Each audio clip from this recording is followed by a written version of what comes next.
Hey guys, Pastor Brad here. I hope you're having a great day. These are great days at Abilene. I'm just going to tell you, Kim and I were out last week traveling and spending some time with pastors and getting refreshed and refocusing, getting ready for the fall and the new year, and but coming off a Swag Sunday where we didn't just hit our goals, we blew them out of the water and got back well north of 100% of where we were pre-COVID. And so thank you for all of those of you who helped us make that day such a huge success. And even this past Sunday, with us out of town, we're still super strong as more and more folks come back in and get back in their spot. And then guests are everywhere. The last couple of weeks, I mean, dozens and dozens of guest families at Maine, at West, everything that happened with the fall thing. Thousands and thousands of people out there for that. We're seeing God bless that and fruit from that. And so just for all of you who've been faithfully serving and giving and praying and inviting and showing up and being in your spot, thank you for that. God's blessing in tremendous ways again as we kind of come back out of this last COVID spike. Excited about this coming Sunday morning. We're finishing up our series in James.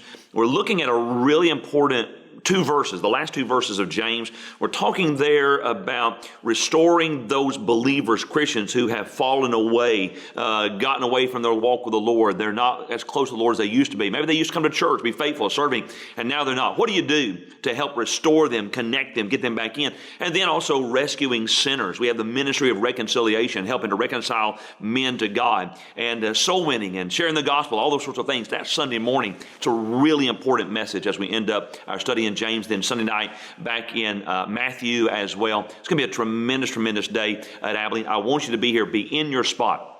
Be in Sunday school, be friendly, smiling, and then be in worship as well. And so if you've been out, now it's time to get back in. If you've been kind of falling by the wayside, we need to restore you. That's our job. It's to restore you, get you connected back again.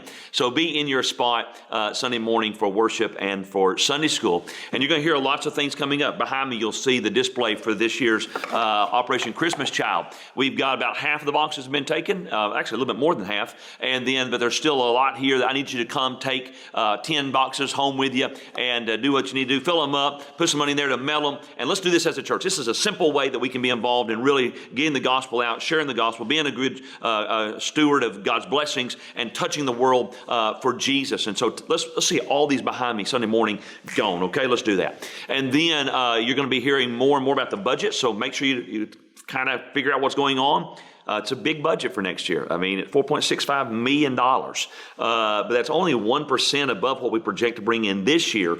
And so be faithful, be generous. And you're going to hear more about next year about the 1% challenge. All of us, let's just give 1% more. And then also don't forget the overflow offering coming up in the next couple of weeks. And so this is a time of being thankful and giving, all those sorts of things. You're going to be hearing, again, just the challenge and the vision for this year's overflow offering, as we're just understanding there's nothing God can't do. And so I want you to be a part of that. God's blessed us so much, and part of our blessing is you and your family being at Abilene and serving and sharing and worshiping and giving and praying. And so for that, we're very thankful. There's an important day coming up. I think it's November the 13th, and this is out on the new property. It's a day for families, an outdoor adventure kind of a day where you and your family can come out there, have turkey shoot and archery and games out there on the property. Go to myabilene.org. You can find more information about that. It's a little bit of a fee to kind of get everything taken care of that day, but I want you to do that. It'd be a great time for you and your family on a Saturday, guys, for you to bring your kids out there, and so take advantage of that, and you'll want to do that. Get you out there on the property. For some of you may not have ever even seen it before, get you out there, take advantage of that. So again, good days at Abilene. I pray you have a great weekend. Be in your spot. If you've been out for a little bit, you kind of lax a little bit. You're trying to worship on the couch, worshiping online. Hey, by the way, that online thing's going to go away real quickly, okay? Time to get you back in your spot, kind of trying to get your Baptist backside back in that seat. And so take care of that. So have a great weekend. Look forward to seeing you and your family bright and early this coming Sunday morning at Abilene, and I'll see you then.